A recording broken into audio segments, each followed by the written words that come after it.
Hi everyone, I'm Sugandha and you're watching Ready to Upskill and I hope so you all are well and yes you are enjoying these sessions on Code on Wages 2019. This is session 6 and today we are going to start payment of wages. Chapter 3 payment of wages. तो आज हम करने वाले हैं section 15, section 16, hope so 17, 18, 19. Let's see कहाँ तक होता है. छोटा सा recap देखते हैं. इससे पहले आ चुके हैं सेशंस कहाँ तक. 5 सेशंस हम कंप्लीट कर चुके हैं. सबसे पहले सेशन 1 था जहाँ पे हमने देखा था इंट्रो, देन था सेशन 2 जहाँ पे हमने क्या देखा था चैप्टर 1 प्रिलिमिनरी जिसकी डेफिनेशन स्टार्ट की थी. सेशन 3 में हमने देखी थी डेफिनेशन फ्रॉम के टू एक्स. उसके बाद सेशन 4 में चैप्टर 1 में हमने डेफिनेशंस देखी थी वाई टू जेड और section 3 and 4 and last session था हमारा सेशन 5 जिसमें हमने देखा था सेक्शन 5 टू 14. तो यहाँ तक हो गया हमारा और आज हम करने वाले हैं डिस्कस सेक्शन 15. अगर आप देख रहे हैं ये session ready to get update पे तो आप क्या कर सकते हैं, तो यहाँ पे आप मेंबरशिप ले सकते हैं. यहाँ पे सेशंस मिलेंगे आपको मेंबरशिप के बाद, ये कोड ऑन वेजेस. अदरवाइज अगर आप ले रहे हो, अगर आप देख रहे हो रेडी टू गो स्किल पे, तो यहाँ पे आपको मिल जाएंगे ऐसे ही सेशंस. इसी के साथ साथ 30 डेज स्टैट्यूटरी कंप्लायंसेस वर्कशॉप है, उसे चेक कर सकते हैं, वो ऐसे ही मिल जाएगी आपको. मिनिमम वेजेस एक्ट उसमें कंप्लीट हो चुका है 6 सेशंस में. उसके बाद हमने स्टार्ट कर दिया है पेमेंट ऑफ वेजेस एक्ट 1936 जिसका एक सेशन भी हो चुका है, राइट. सो चलिए आप चेक कर सकते हैं सारे सेशंस पिन कमेंट से और मुझे बताएं हेल्पफुल हो रहे हैं नहीं हो रहे हैं. स्टार्ट करते हैं section 15 mode of payment of wages. चलिए, all wages shall be paid in current coin और करेंसी नोट्स और बाय चेक और by crediting the wages in the bank account of the employee और बाय द इलेक्ट्रॉनिक मोड. क्या कह रहे हैं, कैसे हमें पे करना है वेजेस, इसके बारे में बता रहे हैं. तो सारे वेजेस कैसे पे होंगे, या तो करंट कॉइन में होंगे या करेंसी नोट्स में होंगे या चेक में होंगे या क्रेडिट होंगे वेजेस बैंक अकाउंट में ऑफ द एम्प्लॉय और बाय इलेक्ट्रॉनिक मोड. देखिए नॉर्मली आजकल यही होता है कि क्रेडिट ही होते हैं, लेकिन यहाँ पे इन्होंने सारे फॉर्म बता दिए हैं. नॉर्मली आजकल यही होता है कि बैंक अकाउंट एम्प्लॉय का ओपन हो जाता है और वहां पर डिजिटली वो अमाउंट ट्रांसफर हो जाता है, ठीक है. तो यही इन्होंने यहाँ पे बताया है. Provided that the appropriate government may by notification specify the industrial और other establishment the employer of which shall pay to every person employed in such industrial or other establishment the wages only by check or by crediting the wages in his bank account. देखिए ऊपर हमें mode बताए गए कि आप coin में कर सकते हो, करेंसी नोट्स में, चेक में, क्रेडिट कर सकते हो, इलेक्ट्रॉनिक मोड से कर सकते हो. 5 वेज बता दिए. यहाँ पे नीचे प्रोवाइडेड में कह रहे हैं कि अप्रोप्रिएट गवर्नमेंट ना नोटिफिकेशन से स्पेसिफाई कर सकती है कि कोई स्पेसिफिक इंडस्ट्रियल और अदर एस्टेब्लिशमेंट के जो एम्प्लॉयर हैं वो पे कर सकते हैं अपनी एस्टेब्लिशमेंट में, अपने इंडस्ट्रियल में वेजेस किसके थ्रू, चेक के थ्रू या फिर क्रेडिट करके wages in the bank account, ठीक है. तो ये इन्होंने एक प्रोसेस बता दिया, एक प्रोसीजर बता दिया कि ऐसा भी हो सकता है. ऊपर हमने 5 वेज बताए हैं, लेकिन स्पेसिफिकली नोटिफिकेशन से ऐसा हो सकता है कि आप चेक या क्रेडिट कर दें वो वेजेस, चेक से पेमेंट कर दें या फिर क्रेडिट कर दें. नेक्स्ट आता है सेक्शन 16. देखिए सारे जो सेशंस हैं वहां पे मैं ये बेयर एक्ट ही बता रही हूँ बहुत ही इजी लैंग्वेज में. इसके बाद आपको बेयर एक्ट पढ़ने में कभी प्रॉब्लम नहीं आएगी, ओके. सो सेशन जरूर पूरा देखें. Fixation of ways period. Section 16 fixation of wage period.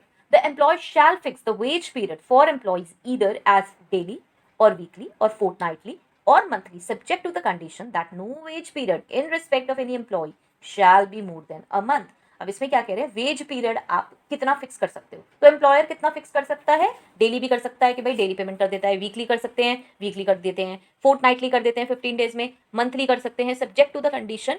लेकिन कंडीशन है यहाँ पे कि ऐसा ना हो, मतलब एम्प्लॉयर अपनी विल से कोई भी पीरियड फिक्स कर सकता है इसमें से कि डेली, वीकली, फोर्टनाइटली, मंथली, लेकिन ऐसा नहीं होना चाहिए. सब्जेक्ट टू ये लगा दिया. ऐसा नहीं होना चाहिए कि भाई 1 महीने से ज्यादा हो गया कि भाई आप 1.25 महीने में पेमेंट करने लगे, 2 महीने में पेमेंट करने लगे. नहीं, 1 महीने में तो आपको पेमेंट करना ही, 1 महीने तक का तो पेमेंट आपको करना ही पड़ेगा, चाहे आप डेली करो, वीकली करो, फोर्टनाइटली करो, कैसे करो, ठीक है. Provided that different ways periods may be fix for different establishments. Yes, आप ये कर सकते हो कि भाई डिफरेंट वेज पीरियड्स आपने पीरियड कर दिए, किसी के लिए आपने कर दिए डेली, किसी के लिए कर दिए मंथली, किसी के लिए फोर्टनाइटली. ऐसा नहीं है कि सभी एस्टेब्लिशमेंट के सेम ही वेज पीरियड होंगे, ठीक है. Next, time limit for payment of wages. Section 17 time limit for payment of wages. The employer shall pay और cause to be paid wages to the employees engaged on. यहाँ पे क्या बात हो रही है, टाइम लिमिट. भाई टाइम कब तक आपको पे कर देना है, तो एम्प्लॉयर शैल पे और cause to be paid wages to the employees engaged on daily basis at the end of the shift. देखो हमने ऊपर बताया कि आप वेज पीरियड कैसे ही फिक्स कर सकते हो. सेक्शन 16 में आपको पता चला कि आपने अलग अलग वेज पीरियड आप फिक्स कर सकते हो, डेली कर सकते हो. तो अब यहाँ पे ये बता दिया कि अगर आपने डेली का वेज पीरियड फिक्स करा है तो पेमेंट कब करना है, उसके लिए टाइम लिमिट कब है. तो डेली का है अगर, तो डेली बेसिस में, मतलब eight the end of the shift. आज सुबह से आपकी जैसे 9 से लेके 7 की शिफ्ट थी, 9 से लेके 5 की शिफ्ट थी, 6 की शिफ्ट थी, ओके, जो भी शिफ्ट थी, 9 से 4 की शिफ्ट थी, जो भी शिफ्ट थी, उसके बाद आप eight the end of the shift 4 बजे के बाद, 5 बजे के बाद, 6 बजे के बाद, 7 बजे के बाद आप उसे पे कर दोगे। ठीक है, चलिए वीकली बेसिस है तो on the last working day of the week, that is to say before the weekly holiday. अगर आप वीकली कर रहे हो मतलब 1 to 6, मतलब मंडे टू सैटरडे आपने बुलाते हो एम्प्लॉय, मतलब मंडे टू सैटरडे उसका वीक होता है एक, तो जो सैटरडे है उस दिन आप उसे पे कर दो। ऐसा ना हो कि संडे के बाद आप मंडे में पे कर रहे हो। ठीक है, वीकली है तो वीक के एंड में आप उसे कर दो पे। नेक्स्ट इज फोर्टनाइटली बेसिस है तो before the end of the second day after the end of the fortnight. अब है fortnightly basis before the end of the second day after the end of the fortnight. क्या कह रहे हैं यहाँ पे देखिए, फोर्टनाइटली बेसिस में अभी तक हमने देखा डेली बेसिस में end of the shift pay कर दिया, वीकली बेसिस में last working day of the week में कर दिया, फोर्टनाइटली नॉर्मली 15 डेज। तो यहाँ पे आपको कब पे करना है, before the end of the second day after the end of the fortnight. Fortnight मेरी एंड हो गई, उसके 2 दिन के अंदर मुझे पेमेंट कर देना है। ठीक है, मेरी फोर्टनाइट, मेरा 15 डे का जो पीरियड है वो एंड हो गया, उसके विद इन 2 डेज मुझे इन्हें पेमेंट कर देना है एम्प्लॉइज को। Monthly basis before the expiry of the 7th day of the succeeding month. अब मंथली है, जैसे हमने पूरे मंथ का पे करना है। मंथ कैसे हो गया, जैसे मेरा 1 अप्रैल से लेकर 30 अप्रैल हो गया, तो मुझे क्या करना पड़ेगा भाई, 7th मई से पहले मुझे पे करना है। Must be paid by the 7th day of the next month. Next month के 7 डेज में से पहले मुझे पे करना है। ओके, बहुत सिंपल है ये। Where an employee has been removed or dismissed from service or retrenched or has resigned from service or became unemployed due to closure of the establishment, the wages payable to him shall be paid within 2 working days of his removal, dismissal, retrenchment or as the case may be his resignation।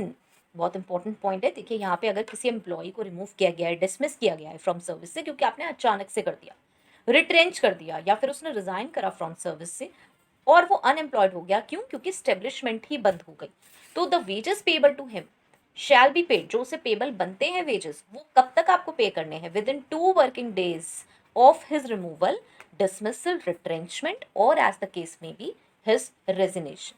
ठीक है, तो यहाँ पे आपको with in 2 working days ये पे करना है। 2 वर्किंग डेज इन्होंने इसलिए कर दिया क्योंकि हो सकता है, देखो फ्राइडे उसने रिजाइन कर दिया या उसको रिमूव कर दिया गया, तो 2 वर्किंग डेज आप देखोगे, अगर सैटरडे संडे ऑफ है तो सैटरडे संडे को आप नहीं गिन रहे हो, आप नेक्स्ट मंडे ट्यूसडे गिने जाएंगे, तो विद इन 2 वर्किंग डेज मतलब ट्यूसडे तक पे कर दो। ठीक है, चलिए नेक्स्ट आता है, not with standing anything contained in subsection 1 और सबसेक्शन 2। 1 और 2 में कुछ भी लिखा हो, मतलब टाइम लिमिट जो ऊपर बताई गई है और नीचे बताया गया है कि भाई कब तक पे कर दो, ठीक है ना, उसमें the appropriate government may provide any other time limit, कोई और टाइम लिमिट प्रोवाइड कर सकती है for payment of wages where it considers reasonable having regard to the circumstances under which the wages are to be paid. ठीक है, अगर उन्हें लगता है तो वहां पे कुछ और टाइम लिमिट बता सकती हैं। ठीक है, नथिंग कंटेन्ड इन सबसेक्शन 1 और सबसेक्शन 2, एक और आ गया clause, shall affect any time limit for payment of wages provided in any other law for the time being in force। क्या कह रहे हैं, नथिंग कंटेंट, ऊपर चाहे सबसेक्शन 1 और सबसेक्शन 2 में कुछ भी लिखा हो, shall affect any time limit, वो इफेक्ट नहीं करेगा किसी भी टाइम लिमिट को जो कि वेजेस पेमेंट की है किसी और अदर लॉ में for the time being in force, मतलब कोई और लॉ के हिसाब से कोई और टाइम लिमिट है अगर, तो वो एप्लीकेबल हो जाएगी। ये नहीं है कि ऊपर वाली एप्लीकेबल होगी। ठीक है, मतलब स्पेशल केसेस अगर कुछ हैं, डिफाइन हुए हैं उस वक्त किसी और लॉ में या पता है, तो भाई वो एप्लीकेबल हो जाएंगे, ऊपर वाला कुछ नहीं चलेगा। नेक्स्ट आ जाता है हमारा section 18, deductions which may be made from wages. Notwithstanding anything contained in any other law for the time being in force, there shall be no deductions from the wages of the employee except those as are authorized under this code, notwithstanding anything contained। notwithstanding कुछ भी लिखा हुआ हो other law में जो कि time being in force में हो, यहाँ पे कोई भी डिडक्शंस नहीं होंगी एम्प्लॉय की वेजेस में से, एक्सेप्ट जो कि हमने ऑथराइज करी हैं इस कोड में, जो हम बता रहे हैं सिर्फ वही डिडक्शंस आप वेजेस में से डिडक्ट कर सकते हो और कुछ नहीं करोगे। ऐसा नहीं है कि कुछ भी कर दोगे। हमने देखा था यहाँ पे कि ये जो पेमेंट ऑफ वेजेस एक्ट है, जो पेमेंट ऑफ वेजेस एक्ट 1936 है, जो हमने स्टार्ट किया हुआ है 30 डेज स्टैट्यूटरी कंप्लायंसेस वर्कशॉप में, वहाँ पे हमने देखा था कि सबसे पहला reason payment of wages act का यही है कि टाइमली पे हो और अनऑथराइज्ड डिडक्शंस ना हो। तो ये वही बात हो रही है कि आप अनऑथराइज्ड कुछ भी डिडक्ट नहीं कर सकते हो, जो इस कोड में बताया सिर्फ वही चीजें आप डिडक्ट करोगे। ठीक है, तो चलिए explanation for the purposes of the subsection. सबसे पहले क्लॉज है, any payment made by an employee to the employer और his agent shall be deemed to be a deduction from his wages. अगर एम्प्लॉयर या उसके एजेंट को कोई amount पे कर रहा है तो हम उसे वेजेस में से डिडक्शन मानेंगे। तो ऐसा नहीं हो सकता, मतलब ऐसा नहीं हो सकता कि भाई कहीं और से उसने पेमेंट कर दिया किसी चीज का तो ऑब्वियसली वो वेजेस में से डिडक्शन ही माना जाएगा, ऐसा नहीं है। कोई भी सीक्रेटली यहाँ पे अलाउड नहीं है कि आप अमाउंट सेपरेटली सीक्रेटली पे कर दो और वो फिर वेजेस में से डिडक्शन ही माना जाएगा, तो ऐसा नहीं कर सकते। Next is any loss of wages to an employee for a good and sufficient cause resulting from, किस चीज से कोई लॉस ऑफ वेजेस हुआ है जिसे आप सही बता रहे हो, वो किस वजह से हुआ है? The withholding of increment और promotion including the stoppage of an increment. आपने विदहोल्ड कर दिया है इंक्रीमेंट या प्रमोशन और जिससे आपने स्टॉप कर दिया है उनका increment. Or the reduction to a lower post or time scale, आपने क्या करा, आपने रिडक्शन कर दिया कि जिससे ज्यादा पे ना करना पड़े, और द सस्पेंशन, आपने सस्पेंड ही कर दिया, पेमेंट ही ना करना पड़े, ठीक है ना। तो ये सब चीजें वही आएंगी क्या आप लॉस ऑफ वेजेस हैं ये। Shall not be deemed to be a deduction from wages in a case where the provisions made by the employer for such purposes are satisfying the requirements specified in the notification issued by appropriate government in this behalf. ये वाली चीजें deduction नहीं मानी जाएंगी। Shall not be deemed to be a deduction from wages कब नहीं मानी जाएंगी, तब नहीं मानी जाएंगी जब अप्रोप्रिएट गवर्नमेंट सेटिस्फाई होगी और वो नोटिफिकेशन में इसे मेंशन करेगी कि भाई चलो ये चीजें नहीं हैं, ठीक है, ये चीजें वेजेस का पार्ट नहीं है, ये डिडक्शन नहीं मानी जाएंगी वेजेस में से। ओके, तो ये हो गया हमारा सबसेक्शन 1। अब चलते हैं सबसेक्शन 2 पे। तो ये सारी चीजें जो ऊपर थी अभी ये सबसेक्शन 1 में का पार्ट थी, मतलब 18th में deductions which may be made from wages. Subsection 1 में हम ये बात कर रहे थे। अब जो सबसेक्शन 2 में हम बात करेंगे वो इससे सेपरेट होगी।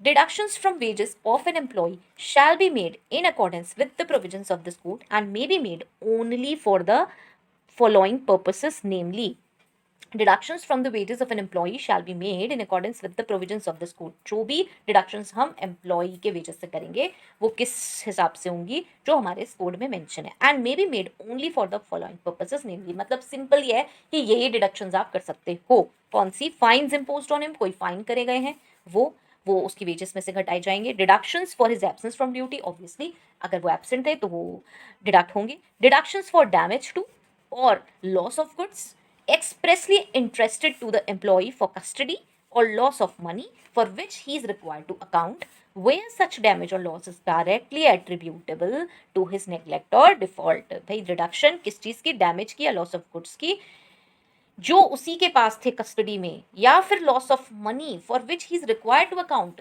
ऐसा कोई मनी जिसके लिए उसे ही अकाउंट लिखने थे, उसको ध्यान रखना था उस अमाउंट का, और वो लॉस हो गया।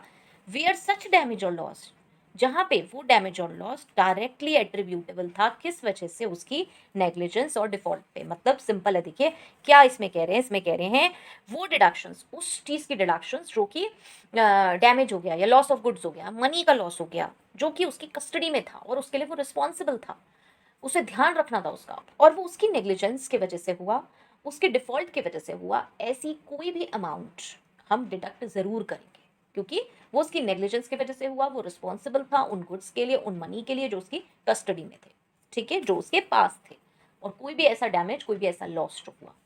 चलिए next, deductions for house accommodation supplied by the employer और बाय अप्रोप्रिएट गवर्नमेंट और any housing board set up under any law for time being in force whether the government और सच board is the employer or not, or any other authority engaged in the business of subsidizing house accommodation which may be specified in this behalf by appropriate government by notification। क्या कह रहे हैं? कोई भी ऐसी deduction आपको करनी है हाउस अकोमोडेशन की जो एम्प्लॉयर ने उसको दिया है, मतलब हाउस अकोमोडेशन के लिए कोई अमाउंट दिया है, वो अगर एम्प्लॉयर ने दिया है या फिर अप्रोप्रिएट गवर्नमेंट है उन्होंने दिया है, हाउसिंग बोर्ड है जो कि सेटअप हुआ है वहां से मिला है, मतलब कहीं से भी आपको ये अकोमोडेशन मिली है, इसका जो पेमेंट बनता है उसका जो डिडक्शन है वो आप कर सकते हो यहाँ से। और any other authority engaged in the business of subsidising house, जो सब्सिडाइज रेट पे हाउस अकोमोडेशन देती है जिसका मेंशन होगा गवर्नमेंट से, ठीक है। तो बेसिकली हाउस अकोमोडेशन के लिए जो ये अमाउंट है ये डिडक्ट आप कर सकते हो। Next is deduction for such amenities and services supplied by the employer as appropriate government or any officer specified by it in this behalf may by general or special order authorize, and such deduction shall not exceed an amount equivalent to the value of such amenities and services।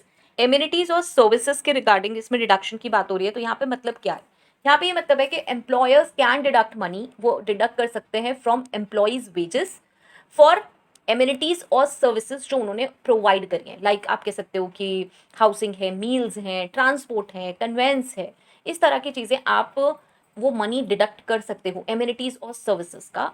But ये जो deduction है ये तभी allow होंगी जब ये authorised होंगी government से, अप्रोप्रिएट गवर्नमेंट से, ईदर या तो जनरल रूल से या फिर स्पेसिफिक ऑर्डर से। और डिडक्शन की जो अमाउंट है ना वो मोर देन नहीं हो सकती actual value of the service and amenity. ठीक है, अब क्या मतलब है, चलो इसे एग्जाम्पल से समझ लेते हैं। एग्जाम्पल मतलब 1500 पर मंथ की हैं जो ये आप देते हो एमिनिटीज और सर्विसेज। ठीक है, कंपनी जो दे रही है वो 1500 पर मंथ की है, तो एम्प्लॉयर 1500 या फिर उससे कम ही डिडक्ट कर सकता है सैलरी में से। ऐसा नहीं है कि वो 2000 कर लेगा कि मैं दे तो 1500 की रहा हूँ, एक्चुअल तो 1500 है और मैंने डिडक्ट कर ली 2000, ऐसी कर ली। ठीक है, हाँ, और वो भी तब होगा जब ये गवर्नमेंट से अप्रूव्ड होगी, ऑथराइज्ड होगी इस तरीके की डिडक्शन बाय स्पेसिफिक और जनरल ऑर्डर।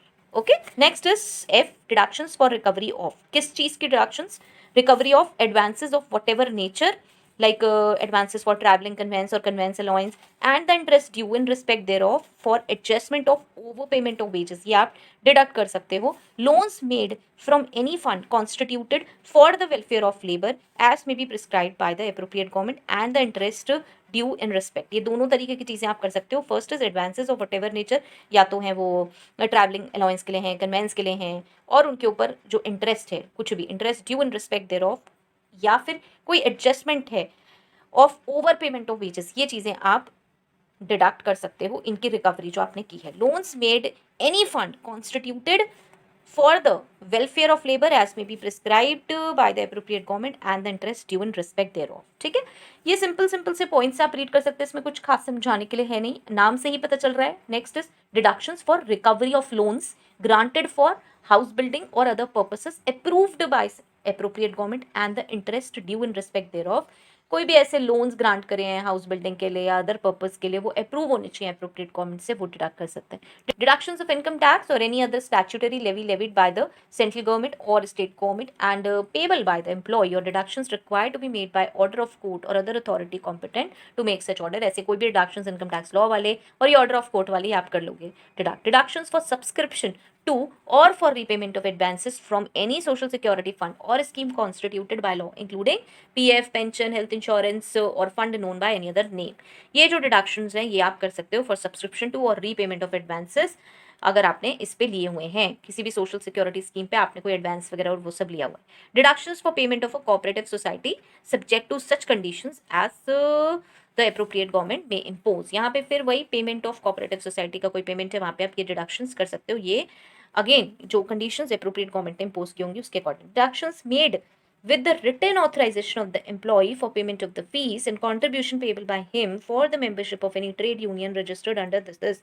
written authorization में एम्प्लॉय ने दिया हुआ है ये, और पेमेंट ऑफ फीस है या कॉन्ट्रीब्यूशन है जो कि उसका मेंबरशिप में जाता है ट्रेड यूनियन का, registered under trade unions act, ये भी आप कर सकते हो। Next, deductions for recovery of losses sustained by the railway administration on account of acceptance by the employee of counterfeit or base coin or mutilated or forged currency notes, ये भी अगर कोई रिकवरी ऑफ लॉसेस हैं तो ये कर सकते हैं। Deductions for recovery of losses sustained by the railway administration on account of failure of employee to invoice, bill, to collect और to account for appropriate charges due to railway administration whether in respect of fares, freight, demurrage, wharfage and cranage or in respect of sale of food in catering establishments or in respect of commodities in grain shops or otherwise। okay, ये specific cases हैं, आप अगर इस industry establishment में work कर रहे हैं तो इस टाइप की चीज़ें आपके आसपास आती होंगी और ये एक्सपेंसेस इस तरह के आते होंगे। देखिए एक नॉर्मल आप ऑर्गेनाइजेशन में हैं जहाँ से रेलवे वगैरह का कोई रिलेशन नहीं है, वहाँ ये आपको एक्सपेंसेस मिलेंगे ही नहीं, लेकिन जब आप यहाँ पर इस तरीके के एस्टेब्लिशमेंट में काम करेंगे जो इस प्रोफाइल से रिलेटेड हैं, बट जब आप रेलवे रिलेटेड एडमिनिस्ट्रेशन में काम करेंगे, एस्टेब्लिशमेंट में काम करेंगे, तो वहाँ पे इस तरह के एक्सपेंसेस आएंगे, ये उन्हीं की बात हो रही है। Next is an, deductions for recovery of losses sustained by the railway administration on account of any rebates और refunds incorrectly granted by the employee with such losses directly attributable. यहाँ पे कोई रिबेट्स और रिफंड्स हैं जो कि incorrectly grant हो गए हैं एम्प्लॉय को, और यहाँ के जो ये लॉस वगैरह हैं उसकी नेग्लेक्ट और डिफॉल्ट की वजह से हुए हैं, ये आप नोटिस करिएगा। नॉर्मल ये जो सारे डिडक्शंस हैं या तो ये वो हैं जो हमने एडवांटेजेस दी, या फिर वो हैं जो कि उसके फॉल्ट हुए, वो ही सारी चीज़ें हम यहाँ पे डिडक्ट कर रहे हैं, ठीक है। Next is deductions made with the written authorisation of the employee for contribution to the prime minister's national relief fund और to such other fund as central government may by notification specify. Written authorisation से employee की किसी भी contribution में आप खुद से कह रहे हो, बता रहे हो कि भाई फंड ट्रांसफर करना है, तो वो ऑब्वियसली डिडक्ट हो जाएगा, ठीक है, कोई भी ऑर्गेनाइजेशन में। Next is not with specifically इन्होंने prime minister national relief fund की बात करी है और टू सच अदर फंड जो कि सेंट्रल गवर्नमेंट नोटिफिकेशन से स्पेसिफाई भी कर सकती है, ठीक है। नेक्स्ट आ जाते हैं हमारे subsection 3, notwithstanding anything contained in this code, कुछ भी लिखा हुआ हो इस कोड में and subject to the provisions of any other law for the time being in force the total amount of deductions which may be made under subsection 2 में देखिए कितनी सारी डिडक्शंस हैं। ये जो टोटल अमाउंट बैठता है in any wage period from the wages of an employee shall not exceed 50% of such wages. उसकी जो टोटल वेजेस हैं उसके 50% से ज़्यादा अगर आपके ये डिडक्शंस ही बैठ रहे हैं तो आप वो डिडक्ट नहीं करोगे, सिर्फ 50% ही डिडक्ट होंगे। जैसे कि for example 10,000 salary, again emotional ना हो, एग्जाम्पल है 10,000 सैलरी है और ये जो डिडक्शंस है ये आ गई 7,500 की, तो 7,500 आप डिडक्ट नहीं करोगे, ये तो 50% से ही ज़्यादा हो गई ना। उसका 50% 5,000 बैठता है, तो इतना डिडक्ट नहीं करोगे कि उसके हाथ में सिर्फ 2,500 रुपये आए, नहीं। यहाँ पे आप 50% से ज़्यादा नहीं कर सकते, 5,000 मैक्स लिमिट है कि 5,000 से ज़्यादा आप डिडक्ट नहीं कर सकते उसकी सैलरी, चाहे ऊपर कितने डिडक्शन आ रहे हो, ठीक है। उसे चाहे आप ट्रांसफर करते रहो, आगे बढ़ाते रहो, उसको फिर कभी कर लो, आप अपने पास नोट में रख लो, जैसे कहते हैं ना पोस्टपोन्ड हो गया है, आगे ट्रांसफर हो जाएगा, कैरी फॉरवर्ड हो गया है, आप ये सब कर सकते हैं, लेकिन किसी एक वेज पीरियड में 50% से ज़्यादा डिडक्शन नहीं कर सकते उसकी जितनी टोटल वेज है, ठीक है। Next, where the total deductions authorized under subsection 2 exceed 50% of the wages, the access may be recovered in such manner as may be prescribed। देखिए मैंने आपको बोल दिया कैरी फॉरवर्ड कर दो, पोस्टपोन कर दो, ये कर दो, वहाँ पे जो भी वे प्रिस्क्राइब्ड होगा उसके अकॉर्डिंग आप ये जो एक्सेस डिडक्शन है वो कर लोगे, ठीक है। वो एक एग्जाम्पल था कि आप मतलब उसे रख लो, आगे फॉरवर्ड कर लो, ये कर लो, लेकिन वहाँ पे जो मैनर एक्चुअली बताया जाएगा कि भाई इसे हमें कैसे रिकवर करना है वो ही होगा। वो ऑब्वियसली यही होता है कि आप कैरी फॉरवर्ड कर लो या जैसे भी होगा, ठीक है। नेक्स्ट आता है subsection 5, where any deduction is made by the employer from the wages of an employee under this section but not deposited in the account of the trust or government fund or any other account as required under the provisions of the law for the time being in force, such employee shall not be held responsible for such default of the employer। अब ये क्या होता है कि ये जो amount हम करते हैं ना, डिडक्ट होता है, कोई भी डिडक्शन होती है यहाँ से जो कि डिपॉजिट होनी होती है, पीएफ की है, पेंशन फंड की है, ईएसआई की है, ये अमाउंट जो है किसी गवर्नमेंट फंड में, ट्रस्ट में डिपॉजिट होनी होती है, ठीक है। पीएफ अकाउंट में भी हमने पढ़ा था, पीएफ एक्ट में हमने पढ़ा था और ईएसआई एक्ट में भी हम पढ़ेंगे, तो ये डिपॉजिट होनी होती है। तो अगर ये एम्प्लॉयर ने नहीं करी है, ठीक है ना, तो अगर एम्प्लॉयर से डिफॉल्ट हो गया, एम्प्लॉयर ये नहीं डिपॉजिट कर पाया, तो एम्प्लॉई उसके लिए रिस्पॉन्सिबल नहीं माना जाएगा। क्यों?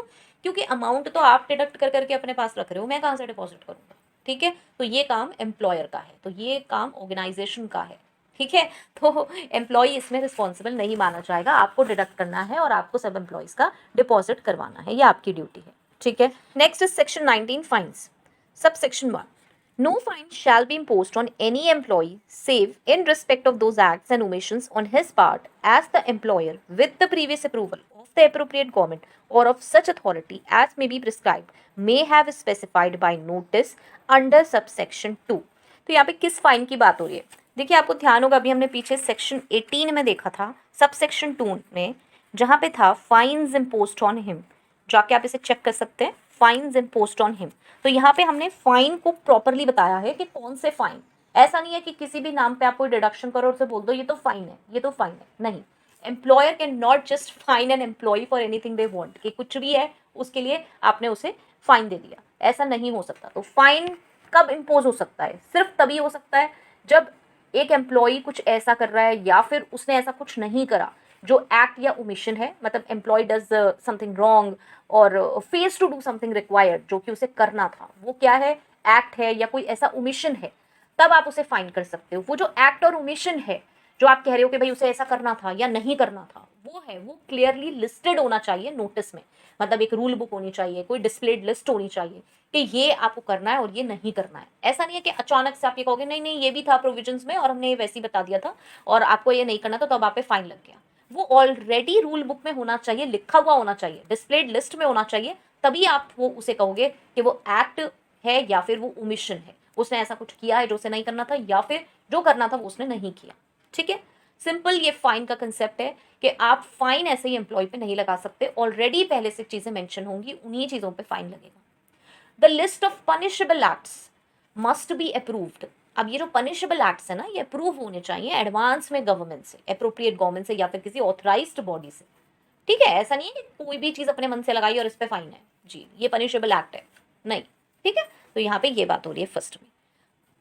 Second, subsection 2, a notice specifying such acts and omissions shall be exhibited in such manner as may be prescribed on the premises in which the employment is carried on। क्या कह रहे हैं, नोटिस जो कि स्पेसिफाई कर रहा है acts और ओमिशंस, वो एग्जिबिट होना चाहिए। वही मैंने कहा कि वो ऑलरेडी पता होना चाहिए, डिस्प्ले होना चाहिए, जैसे कि प्रिस्क्राइब किया जाए on the premises in which the employment is carried on. जहां पर एम्प्लॉयमेंट होता है वहीं पे होना चाहिए। ऐसा नहीं कि चलो हेड ऑफिस में लिखी हुई है ये रूल बुक, ब्रांच में हो रहा है, आपने फाइन लगा दिया, एम्प्लॉय को कुछ पता ही नहीं कि भाई मुझे तो रूल्स पता ही नहीं। उस जहां पे एम्प्लॉयमेंट हो रहा है वहां पे वो रूल बुक होनी चाहिए, वो डिस्प्लेड लिस्ट होनी चाहिए कि भाई ये एक्ट्स और ओमिशंस हैं, ये नहीं करने हैं, ये करने हैं। ठीक है, no fine shall be imposed on any employee until such employee has been given an opportunity of showing cause against the fine और otherwise than in accordance with such procedure as may be prescribed for the imposition of fines. मतलब simple सी बात है भाई, आप उसे show cause दोगे, आप उसे अपॉर्चुनिटी दोगे कि हाँ भाई वो भी बताए, अपना पक्ष रखे। ठीक है, next is the total amount of fine which may be imposed in any one wage period on any employee shall not exceed an amount equal to 3% of the wages payable to him in respect of that wage period। क्या है, total amount of fine जो है वो कितना नहीं होना चाहिए किसी भी एक वेज पीरियड की। जब हम बात कर रहे हैं, जैसे कि वेज पीरियड हमारा डेली था, वीकली था, फोर्टनाइट था, मंथली था, किसी भी एक वेज पीरियड में जो हमारा फाइन का अमाउंट है वो एक्सीड नहीं होना चाहिए। किससे, amount equal to 3% of the wages payable to him in respect of that wage period. मतलब कि 100 रुपीज आप पे कर रहे हो, उसका 3% आ गया, मतलब ऑब्वियसली 10,000 आप पे कर रहे हो, उसका 3% आपने निकाल लिया, उतना अमाउंट 3% कितना होगा, 300 रुपये। तो 300 रुपये जो अमाउंट है उससे ज्यादा नहीं होना चाहिए वो अमाउंट। ठीक है, next is no fine shall be imposed on any employee who is under the age of 15 years. आप कोई भी एम्प्लॉय जो कि 15 ईयर्स से कम का है उस पर आप कोई भी फाइन नहीं इम्पोज करेंगे। Next, no fine imposed on any employee shall be recovered from him by instalments और after the expiry of 90 days from the day on which it was imposed. 90 days का क्या हो रहा है यहाँ पे discuss, no fine imposed on any employee shall be recovered from him by instalments और after expiry of 90 days। Instalments में आप कोई भी फाइन नहीं लोगे, फाइन की अमाउंट ही इतनी कम है, पहली बात तो नहीं लोगे आप, और 90 days के विद इन आपको ले लेना है, ऐसा नहीं है, और विद इन 90 days आपको लेना है, ऐसा नहीं है 90 days की एक्सपायरी के बाद आप अपनी राइट खो देते हैं, एम्प्लॉयर राइट खो देता है किसी भी फाइन को लेने की। ठीक है, every fine shall be deemed to have been imposed on the day of the act और omission in respect of which it was imposed. अब इसमें क्या है, देखिए फाइन जो है वो कंसिडर किया जाएगा effective from the day the wrong doing happened, जब वो एक्ट या ओमिशन हुआ उसी से ही, और तब से नहीं माना जाएगा कि जब वो डे अनाउंस हुआ। ठीक है, तो यहाँ से 90 डे रिकवरी लिमिट जो है, जो 90 डे की टाइम पीरियड है वो हम ट्रैक करेंगे, मतलब जिस दिन वो हुआ, जिस दिन वो एक्ट हुआ वहीं से 90 डेज शुरू हो जाएंगे।